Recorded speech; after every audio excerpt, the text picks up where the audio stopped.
We have some breaking news when it comes to the Detroit Lions in trying to acquire an edge rusher. And we have news from Jeremy Fowler of ESPN that Brad Holmes and the Detroit Lions have inquired about Haason Reddick, who's currently on the Jets. He's been frustrated because the Jets and Haason Reddick, and obviously his former agent, now he's with Drew Rosenhaus, but they couldn't come to a contract agreement. He's unhappy. And this is a player which over the last 3 seasons has had 38 sacks. I mean, he has 58 career sacks. So this is a very, very productive player. Okay. He's very good. No one's denying that. And I want to show you guys the article, and I'll give my thoughts on kind of the culture fit, the fit just in general. But here's the article. This is on ESPN. If you have ESPN Plus, you can read it. But Fowler, this is what he said. He said, I can think of a highly productive edge rusher who has averaged nearly 13 sacks per season since 2020, a player who hasn't been on the field all season because he's disgruntled with his current team out of the greater New Jersey area. Haason Reddick would be the obvious player the Lions can inquire about, and I've been told they have reached out. Reddick's recent hiring of agent Drew Rosenhaus, who is known for getting deals done expeditiously, could improve his chances of either staying with the Jets or facilitating a trade. Multiple teams have long believed the Jets have no choice but to cut ties eventually, and Detroit would be smart to at least attempt a deal. Now, here's where it gets interesting. Are they going to extend Haason Reddick? The Jets? No. Should the Lions? No. But if you can work out a deal to where, hey, you're looking at Haason Reddick, the Eagles can't trade for him because they traded him away. So that would be the most obvious, like, hey, go back to Philly. Well, he can't. That's just how the rules are. The Lions could, I'll give you the how it could work scenario, give them a mid to late round pick, maybe a swap or something to take Haason Reddick. It would not be expensive, and you could have him as a rental. You could have him basically for the year to help fulfill some of what Aiden Hutchinson brought to the Lions. Not exactly everything, because Aiden's the heart and soul of your defense, but he could come in and be someone on the edge that could help you out, okay, and get you potentially double-digit sacks or close to. I know we're basically a quarter into the season, but you get my point. Come and help out this defensive line. If he's okay with that, playing basically in a contract year, but playing for a Super Bowl contender, maybe that changes his mind a little bit, and then he gets to hit free agency and go sign with whatever team he wants, and he can buy into this culture, I'm okay with it. Now, here's what you have to be concerned about. And Brad Holmes knows this, so the fact that he's reached out is interesting to me. It has been nothing but negative reporting about Haason Reddick.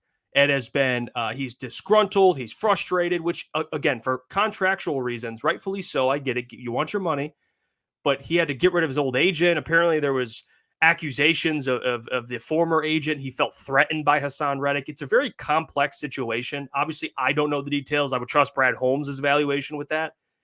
But for everyone, including myself, that looks at this like, man, you don't want that guy to come in this locker room and poison it. There is that angle, but I'll give you the other angle. If you have a great culture already built in-house and you bring in someone from the outside, there is such thing as that player adapting to your culture. Like, you have your pillars. You have, obviously, the head of this entire operation, Dan Campbell, but you have key players, leaders, captains already here that could be like, hey, Haason Reddick, this is how we play. This is how we're going to do things.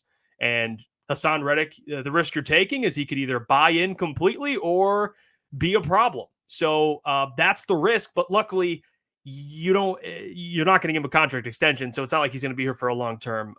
He's not the long-term solution. You don't have to fork up money for him long-term. You would just have to pay him for the rest of the year, and then he's gone, and then you're good, essentially. But we've seen Brad take chances on guys that, haven't had the greatest reviews. I mean, CJ Gardner-Johnson was signed for 1 year. I know it didn't work out in a lot of people's eyes, and he barely played, but he's kind of an outspoken guy.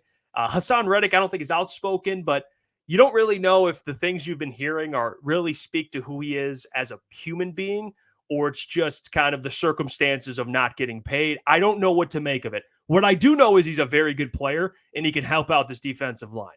He just can. Now, would I like to have Aiden and Haason Reddick? Yeah. But at this point, you just need some help. And maybe Haason Reddick in a contract year, similar to what I said, a month ago about, or really past a month ago, about Matthew Judon. I wanted Matthew Judon now. He checks the character box. He checks the culture box. Haason, I'm not sure does. But my whole point with Judon is you get him for this year. He plays on a contract year. Go chase a Super Bowl, and he'll get paid.